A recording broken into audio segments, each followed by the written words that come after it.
नमस्कार दोस्तों, मेरा नाम मनोज कुमार है और आप लोग देख रहे हैं आपका अपना इंग्लिश चैनल इंग्लिश विद मनुष्य। हम लोग जो पढ़ रहे थे वो था बेसिक सेंटेंस का जो पैटर्न होता है ठीक है। और उसमें हम लोगों ने सब्जेक्ट स्टार्ट कर दिया था कि एक सब्जेक्ट जो है वो क्या होता है और वहाँ पर सब्जेक्ट की जगह पे हम क्या क्या यूज कर सकते हैं। ठीक है, अब उसी सब्जेक्ट के बारे में कुछ एडवांस सीख रहे हैं कि अनलार्जमेंट सीख रहे हैं उसका और एट्रीब्यूट सीख रहे हैं। ठीक है ना।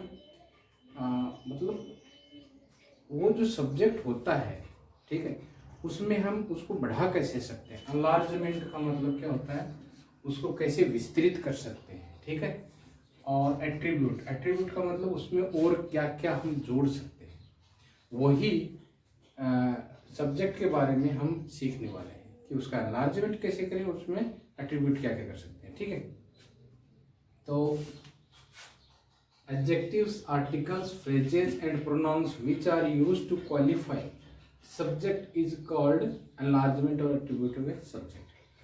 कि एक सब्जेक्ट जो होता ना, उसके पहले आके या उसके जस्ट बाद में आके कुछ एडजेक्टिव्स होते हैं और कुछ डिटर्मिनर्स, कुछ आर्टिकल्स, कुछ प्रोनाउंस, है ना, ये होते हैं, या कुछ फ्रेजेज, ये नाउन के आगे या पीछे आके उस नाउन को मतलब उस नाउन के बारे में कुछ विस्तृत जानकारी देते हैं, उस नाउन में कुछ ऐड कर देते हैं। वो क्या कहलाते हैं, एट्रीब्यूट ऑफ ए सब्जेक्ट या फिर एनलार्जमेंट ऑफ ए सब्जेक्ट। ठीक है, तो शुरू करते हैं।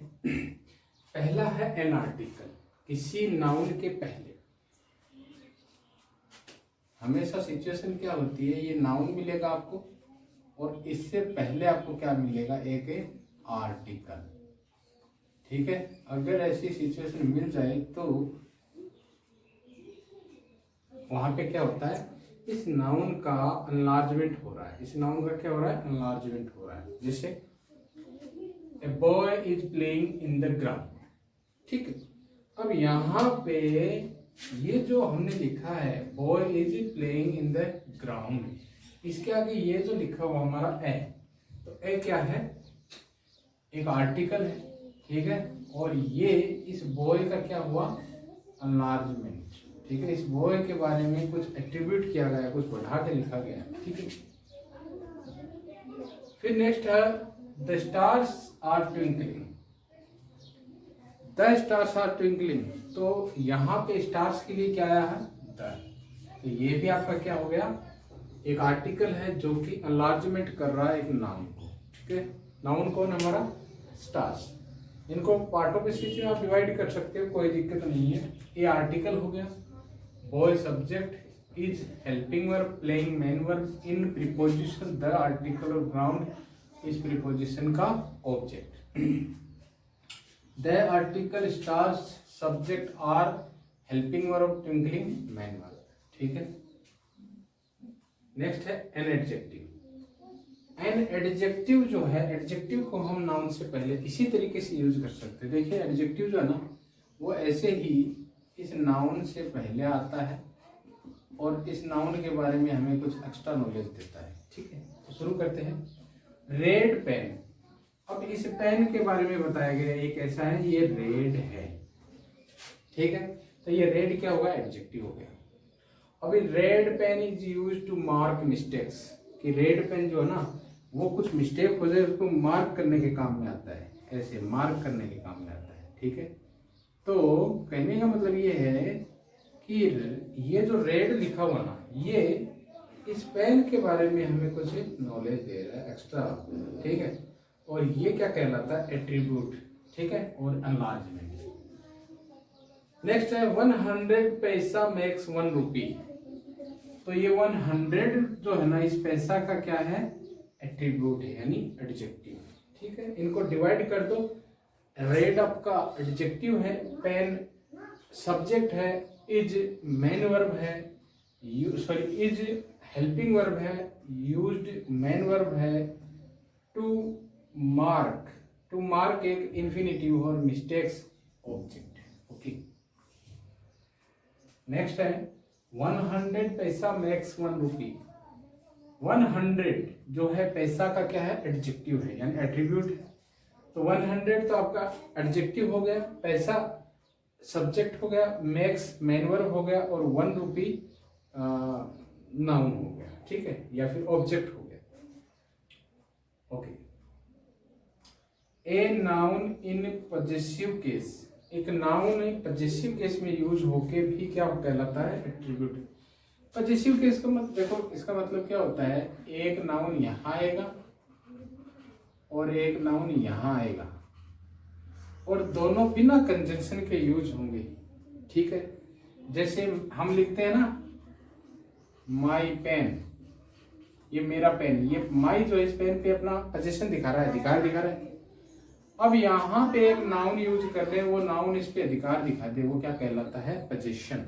तो जैसे माई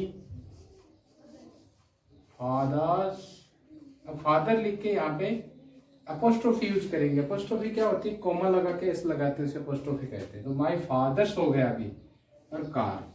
तो अब देखो एक नाउन ये रहा, एक नाउन ये रहा, ये नाउन इस पे पोजीशन बना रहा है, तो इसे क्या बोलते हैं हम, पोजीशन, ठीक है। तो वही है a noun in A possessive case, ठीक है। द किंग्स कर्टेयर्स और वर कनिंग, देखो किंग्स के यहाँ पे देखो ये लगा हुआ है, इसे क्या बोलते हैं हम, अपोस्ट्रोफी। तो ये बहुत सारे राजा नहीं है, एक राजा, उसी की बात हो रही है कि किंग्स यानी राजा के कॉर्टियर्स यानी दरबारी, वर कनिंग चालाक थे, ठीक है। तो राजा, ये जो है ना, आप किसी भी नाउन के आगे अपोस्ट्रोफी और एस लगा देते हो ना, ये काम क्या करता है, का, के और की। जैसे राजा का बेटा, राजा के दरबारी, राजा की पत्नी, ठीक। तो ये कोमा और एस दोनों को अपोस्ट्रोफी बोलते हैं और ये क्या कहलाते हैं, इनका हिंदी अर्थ क्या लिया जाता है, का, के और की। और ये पोजीशन बनाने के काम में आते हैं, एक नाउन पे दूसरे नाउन। तो नाउन इन पोजेसिव केस में हमने देखा द किंग जो है ना, वो पोजीशन बना रहा है इन दरबारियों पे, ठीक है। दोनों नाउन है, देखो ध्यान से, दोनों नाउन है, ठीक है। तो इसको हम क्या बोलते हैं और इसको क्या बोलते हैं, इसको तो हम क्या बोलेंगे, सब्जेक्ट। मेन सब्जेक्ट कौन है, कर्टियर्स, ठीक है। और द किंग्स जो है इस पे पोजीशन बना रहा है, ठीक। कर्टियर्स पे जो किंग जो है ना, वो पोजीशन बना रहा है क्योंकि ये राजा के दरबारी है, ठीक है। ओके, वर आपका हेल्पिंग वर्ब हो गया, सॉरी मेन वर्ब हो गया, और कनिंग आपका कॉम्प्लीमेंट हो गया। कॉम्प्लीमेंट क्या होते हैं, जो कि सब्जेक्ट के बारे में हमें कुछ एक्स्ट्रा नॉलेज देते हैं। ये कनिंग कौन है, ये कर्टियर्स है, इसलिए इस कर्टियर्स का ये कनिंग जो है कॉम्प्लीमेंट हो गया। ओके, नेक्स्ट है मोनूज बुक। अब ये मोनूज बुक देखो, ये मोनूज जो है ना, मोनूज ये बुक पे पोजीशन बना रहा है, इज लॉस्ट, ठीक है। तो यहाँ पे मोनूज पॉजेसिव केस में है, बुक सब्जेक्ट है, इज मेन वर्ब है, और लॉस्ट जो है वो यहाँ फिर से कॉम्प्लीमेंट आ गया, ठीक है। ये बुक के बारे में ही बताया गया है कि लॉस्ट कौन है, बुक है। फिर नेक्स्ट है ए नाउन और phrase in apposition to the subject. एक नाउन या फ्रेज जो कि अपोजिशन में आए एक सब्जेक्ट के। अब ये अपोजिशन क्या होता है, ये थोड़ा सा हम समझ लेते हैं। अपोजिशन का मतलब होता है एक नाउन का आना, फिर कॉमा लगा के एक और नाउन का आना, और इसी नाउन के बारे में कुछ ज्यादा जानकारी देना, ये क्या कहलाता है, केस इन अपोजिशन, ठीक है। दोबारा समझ लो, एक नाउन यहाँ आएगा, फिर कॉमा लगा के एक नाउन यहाँ आएगा, और इस नाउन के बारे में ये जो नाउन है ये कुछ एक्स्ट्रा नॉलेज देगा हमें, ठीक है। तो देखते हैं, पहला है हमारा एग्जाम्पल है Mister Ramnath Kovind, comma the president of India is back. मान लो रामनाथ कोविंद जो है हमारे प्रेसिडेंट हैं, वो कहीं पे दिल्ली से बाहर चले गए थे कहीं विजिट के लिए, अब वो वापस आ गए हैं। तो उनका कोई कोलीग जो है वो पूछता है, अरे सर आगे क्या, तो वो बोलता है कि हाँ मिस्टर रामनाथ कोविंद जो president of India is back, वो आ गए। तो यहाँ पे ध्यान से देखने पे एक नाउन तो हमारा ये रहा और एक ये रहा। ये नाउन और ये नाउन, इन दोनों को क्या बोलते हैं, केस इन अपोजिशन। अब याद रखने की बात यह है कि ये जो नाउन होगा ना और ये जो नाउन होगा एक ही आदमी से रिलेट करेंगे, चाहे उसके पोस्ट से रिलेट कर दो, चाहे उसके पद से, या फिर चाहे उसके किसी काम से, ठीक है। तो ये नाउन इस नाउन को केस इन अपोजिशन में आएगा, लेकिन एक ही आदमी के बारे में बताएगा। जैसे मिस्टर रामनाथ कोविंद के बारे में ये पद बता रहा है, प्रेसिडेंट है वो, हाँ प्रेसिडेंट है। अब मिस्टर रामनाथ कोविंद जो है सब्जेक्ट हो गया है the president of India, the president, the article of president, पर इसका अपोजिशन है इसका मिस्टर रामनाथ कोविंद का। और ऑफ इंडिया, ऑफ इंडिया क्या है, ऑफ जो है प्रीपोजिशन है और इंडिया इस प्रीपोजिशन का ऑब्जेक्ट है। अब यहाँ से लेके प्रेसिडेंट से और इंडिया तक ये क्या कहलाता है, फ्रेज, ये एक फ्रेज है और इन अपोजिशन है ये, ठीक है ना, ये फ्रेज है पूरा और इसके अपोजिशन में है, ठीक है, इसीलिए इसको क्या बोलते हैं, फ्रेज इन अपोजिशन। ओके, ये समझ गए आप। फिर है Jaipur comma the capital of Rajasthan is called pink city. अगर आप ना इन रेड वाले जो लिखे हुए इनको हटा दो एक बार तो आप ज्यादा से समझोगे। जैसे Jaipur is called pink city, कि जयपुर को पिंक सिटी कहा जाता है। अब बीच में हमने डाल दिया द कैपिटल ऑफ राजस्थान, यानी इसके बारे में हमने एक जानकारी और ऐड कर दी कि ये क्या है, राजस्थान की राजधानी है, ठीक है। तो Jaipur comma the capital of Rajasthan is called pink city, ठीक। तो द कैपिटल ऑफ राजस्थान जो है ये फ्रेज इन अपोजिशन है जयपुर का, जयपुर सब्जेक्ट है, the capital of Rajasthan phrase in opposition है, इज कॉल्ड ये हेल्पिंग वर्ब, ये मेन वर्ब, और पिंक सिटी ये ऑब्जेक्ट। ओके, फिर एम्फेटिक प्रोनाउन। एम्फेटिक प्रोनाउन क्या है, किसी चीज पे जोर देने के लिए ये काम में आते हैं, ठीक है। एक सब्जेक्ट होगा, सब्जेक्ट होगा और उसी के साथ में एक प्रोनाउन होगा, वो भी कैसा होगा, एम्फेटिक होगा, ठीक है। प्रोनाउन नहीं पढ़े तो प्रोनाउन की लिस्ट में जाके पढ़ें और इनको समझते हैं। Dheeraj himself dropped mister Sonu to Sikar, कि धीरज खुद ही ड्रॉप कर देंगे मिस्टर सोनू को सीकर में। तो धीरज का एम्फेटिक प्रोनाउन जो है ना वो एज ए अपोजिशन यूज हुआ है ना, ठीक है। तो धीरज हिमसेल्फ ड्रॉप्ड, ये एम्फेटिक प्रोनाउन है इसलिए इसको एम्फेटिक प्रोनाउन लिखा है, ठीक है। तो धीरज खुद ही ड्रॉप कर देगा मिस्टर सोनू को सीकर। फिर बेबी हरसेल्फ, बेबी खुद he will by the medicine, कि बेबी खुद ही दवाइयाँ खरीद लेंगी, ठीक है। धीरज सब्जेक्ट है, हिमसेल्फ एम्फेटिक प्रोनाउन है, ड्रॉप्ड मेन वर्ब है, मिस्टर सोनू ऑब्जेक्ट है, टू सीकर, टू प्रीपोजिशन और सीकर इस प्रीपोजिशन का ऑब्जेक्ट है। बेबी सब्जेक्ट है, हरसेल्फ एम्फेटिक प्रोनाउन है, अपोजिशन में यूज हुआ है। Will buy, will helping verb है, बाय मेन वर्ब है, द आर्टिकल और मेडिसिन ऑब्जेक्ट है, ठीक है। नेक्स्ट पढ़ते हैं participle used as an adjective, कि एक पार्टिसिपल जो है ना वो एक एडजेक्टिव के रूप में यूज होता है। अब ये पार्टिसिपल क्या आ गया भाई देखो हमने पढ़ा हुआ है, ठीक है, हमने पढ़ा हुआ है कि पार्टिसिपल क्या होता है, ठीक है। ये पार्टिसिपल मैंने आपको बताया हुआ है कि 3 प्रकार के होते हैं, प्रेजेंट पार्टिसिपल, पास्ट पार्टिसिपल और परफेक्ट पार्टिसिपल, ठीक है। अब प्रेजेंट पार्टिसिपल जो है ना, प्रेजेंट पार्टिसिपल, इसमें आपको आईएनजी फॉर्म मिलेगी, ठीक है। प्रेजेंट पार्टिसिपल में हम क्या करते हैं, आईएनजी फॉर्म को यूज करते हैं, ओके। पास्ट पार्टिसिपल में क्या यूज करते हैं, वर्ब जो है ना उसमें ईडी लगे हुए होते हैं, वो हमारे पास्ट पार्टिसिपल होते हैं, हाँ। और या फिर आप बोल दो कि वर्ब की जो थर्ड फॉर्म होती है वो पास्ट पार्टिसिपल कहलाती है, सिंपल बात है। अब परफेक्ट पार्टिसिपल की बात करें, परफेक्ट पार्टिसिपल जो होते हैं ना वो हमारे एडजेक्टिव की तरह काम करते हैं, ये भी एडजेक्टिव की तरह काम करते हैं, ठीक है। अब ये करते कैसे हैं, देखिए ईडी लगा होगा इसमें, ईडी, और वो एडजेक्टिव का काम करेगा। जैसे ये है प्रिंटेड, प्रिंट में छपना है ना, छपाई करना, और प्रिंटेड यानी छपा हुआ, और प्रिंटेड यानी थर्ड फॉर्म होगी। तो प्रिंटेड साड़ी, अब ये साड़ी जो है ना, ये साड़ीज, ये प्रिंटेड इसकी विशेषता बता रहा है, सारी कैसी है, प्रिंटेड है। तो ये एडजेक्टिव का काम कर रहा है, ठीक है। और ये पार्टिसिपल है, पार्टिसिपल यूज्ड एन एडजेक्टिव, ये पार्टिसिपल है इस साड़ी का, ठीक है। अरे हमने पार्टिसिपल में समझा था, कई एग्जाम्पल समझे थे। जैसे एक एग्जाम्पल था वुंडेड सोल्जर, वुंडेड सोल्जर,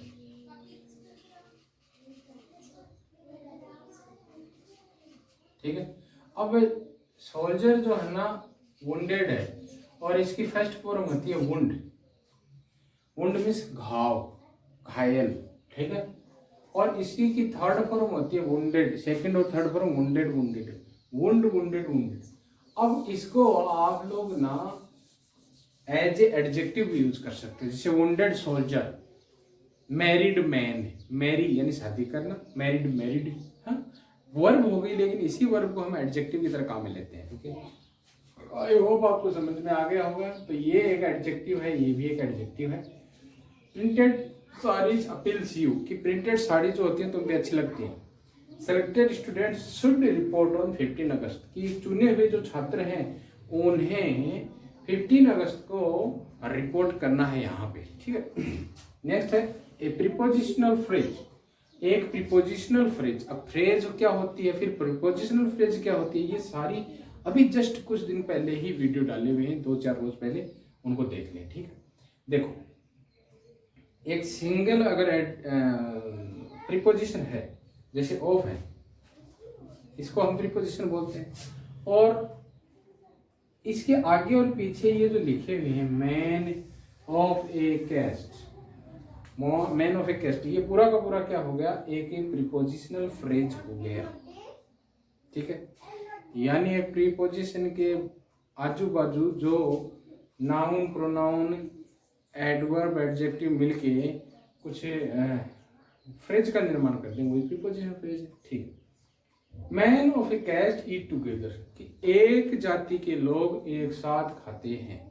देखिए ये एक इडियम है, ठीक है। जब इडियम पढ़ेंगे तो इन्हें थोड़ा डिटेल में पढ़ेंगे इनके बारे में। अभी क्या है ना, इडियम भी हम शुरू करने जा रहे हैं, फ्रेजल वर्ब भी हम शुरू करने जा रहे हैं, काफ़ी डिमांड्स आ रहे हैं इनकी। दूसरा birds of a feather flock together, कि एक जैसे पंख वाले जो पक्षी होते हैं वो एक साथ उड़ते हैं। या फिर इनका ये भी एक इडियम है, इसका भी मुहावरे जिन्हें हम हिंदी में करते हैं ना, लोकोक्ति, कहावतें और मुहावरे, वो इंग्लिश में भी होते हैं हमारे, ठीक है। तो वो ये दोनों क्या है, इडियम्स हैं, ओके। तो फिर नेक्स्ट देखते हैं ए टू इन्फिनेटिव। टू इन्फिनेटिव हमने देखा है कि टू प्लस वर्ब की फर्स्ट फॉर्म होता है। अब ये यूज कैसे होता है, हिज हैबिट टू स्मोक, यहाँ पे वर्ब आई है, ये वर्ब है, हिज हैबिट टू स्मोक, यानी उसकी आदत जो है ना पीने की, सिगरेट पीने की, अनॉयज मी, मुझे परेशान कर देती है, ठीक है, मुझे परेशान करती है। तो ये two plus smoke, two plus verb की फर्स्ट फॉर्म है, ये प्रीपोजिशन नहीं, यहाँ पे कभी भी प्रीपोजिशन नहीं, गलती मत करना है।